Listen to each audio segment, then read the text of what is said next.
اسرائیل فوج نے غزہ کے النصر ہسپتال کے ساتھ صحافیوں کے خیموں پر حملہ کیا، جس میں ایک صحافی زندہ جل گیا جبکہ 7 جلس کر زخمی ہو گئی۔ عرب میڈیا کے مطابق اسرائیلی بمباری سے الاقصی ہسپتال کے قریب بے گھر افراد کے خیموں پر بمباری سے متعدد فلسطینی شہید اور زخمی ہو گئی۔ غزہ میں 18 مارچ کو جنگ بندی معاہدہ توڑنے کے بعد سے اسرائیلی حملوں میں اب تک 500 بچے شہید ہو چکے ہیں۔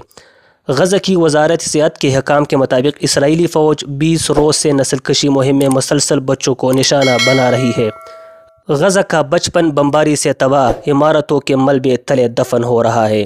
اسرائیلی فوجی نے اسرائیلی اخبار ہارٹس میں لکھے گئی مضمون میں انکشاف کیا کہ اسرائیلی فوج غزہ میں بڑے پیمانے پر فلسطینیوں کو انسانی ڈال کے طور پر استعمال کر رہی ہے، جنہیں شاوش کہا جاتا ہے۔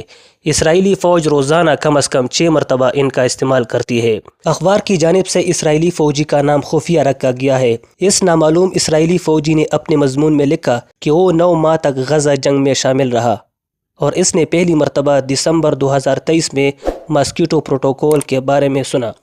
اسرائیلی فوجی نے فلسطینیوں کو انسانی ڈال کے طور پر استعمال کرنے کی پالیسی کو ماسکیٹو پروٹوکول کہا جاتا ہے۔ اسرائیلی فوجی نے لکھا ہے کہ اس وقت اس پالیسی کو آپریشنل ضرورت کے طور پر پیش کیا گیا اور اس کی وجہ فوج میں تربیت یافتہ کھوجی کتوں کی کمی کو بتایا گیا ہے۔ فوجی نے لکھا کہ حقیقت میں اس وقت اسرائیلی فوج میں تربیت یافتہ کھوجی کتوں کی کوئی کمی نہیں ہوتی، جو مکانات اور سرنگوں میں بارودی مواد کا پتہ لگا سکتے تھے۔ اس کے باوجود اسرائیلی فوج نے مکانات اور سرنگوں کو ممکنہ دھماکہ خیز مواد اور مزاحمت کاروں سے کلیئر کروانے کے لیے معصوم فلسطینیوں کا استعمال کیا۔ انسانی ڈال کے طور پر استعمال ہونے والے ان فلسطینیوں کو اسرائیلی فوجی شاوش کہتے تھے۔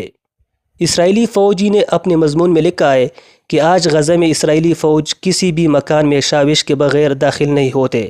اسرائیلی فوج کی ہر پلاٹون میں 1، ہر کمپنی میں 4، ہر بٹالین میں 12 اور ہر بریگیڈ میں کم از کم 36 شاوش ہوتے ہیں، یعنی اسرائیلی فوج کے پاس غزہ میں غلاموں کے ایک ذیلی فوج ہے۔ فوجی نے لکھا کہ وہ اس میٹنگ میں موجود تھا جس میں ایک بریگیڈ کمانڈر نے ڈویژن کمانڈر کے سامنے ماسکیٹو پروٹوکول کو ایک اہم کامیابی اور آپریشنل ضرورت کے طور پر پیش کیا۔ فوجی نے لکھا کہ اسے یہ دیکھ کر حیرانی ہوئی کہ اس پالیسی کو ایک معمول کی چیز سمجھا گیا۔ اسرائیلی فوجی نے لکھا کہ یہ جواز بھی غلط ہے کہ ماسکیٹو پروٹوکول کا استعمال فوجیوں کی حفاظت کے لیے کیا جاتا ہے۔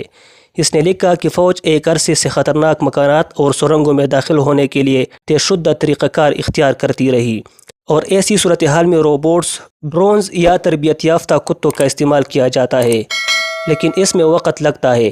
فوجی نے لکھا کہ ہائی کمانڈ کو فوری نتائج درکار ہوتے ہیں، اس وجہ سے شاوش کو استعمال کیا جاتا ہے، یعنی اسرائیلی فوج معصوم فلسطینیوں کو اس لیے انسانی ڈال بناتی ہے کیونکہ اس سے وقت کی بچت ہوتی ہے۔ اسرائیلی فوجی نے لکھا کہ اس طرح فلسطینیوں کی زندگیوں کو خطرے میں ڈالا جاتا ہے اور ان پر مکمل طور پر بھروسہ بھی نہیں کیا جا سکتا کیونکہ وہ تربیت یافتہ نہیں ہوتے، انہیں چھپے ہوئی بارودی مواد کو کھوجنا نہیں آتا اور پھر وہ اپنی مرضی سے یہ کام نہیں کر رہے ہوتے۔ اسرائیلی فوجی کے مطابق ملٹری پولیس نے اس حوالے سے 6 واقعات پر تحقیقات کا اعلان کیا ہے، جو کہ دراصل معاملے کو دبانے کی کوشش ہے۔ اگر فوج واقعی اس حوالے سے تحقیقات کرنا چاہتی ہے تو اسے ایسے 1000 سے زیادہ کیسز کی تحقیقات کرنی ہوگی۔ صرف 6 مقدمات پر تحقیقات کر کے چند افراد کو ذمہ دار ٹھہرایا جائے گا اور باقیوں کو بچا لیا جائے گا۔ اسرائیلی فوجی نے لکھا کہ فوج کے اعلیٰ ترین عہدیدار 1 سال سے زائد عرصے سے ماسکیٹو پروٹوکول کے استعمال کے بارے میں جانتے تھے، لیکن کسی نے اسے روکنے کی کوشش نہیں کی، بلکہ اسے ایک آپریشنل ضرورت کے طور پر پیش کیا گیا۔ اپنے مضمون میں اس نامعلوم اسرائیلی فوجی نے لکھا کہ اس نے اور کچھ دیگر فوجیوں نے اس حوالے سے مزاحمت کی کوشش کی، لیکن ان کی کسی نے نہ سنی۔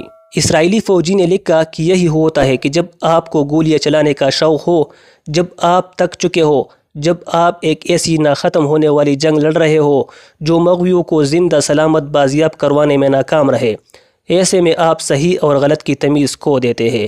اسرائیلی فوجی نے لکھا کہ کیا ہر اسرائیلی ماں جو اپنے بیٹے کو غزہ میں لڑنے کے لیے بھیجتی ہے اس بات کو سمجھتی ہے کہ ایک دن وہ اپنے باپ یا بھائی کے عمر کے فلسطینی کو پکڑ کر ایسے کسی بارودی سرنگ میں اپنے آگے چلنے پر مجبور کرے گا؟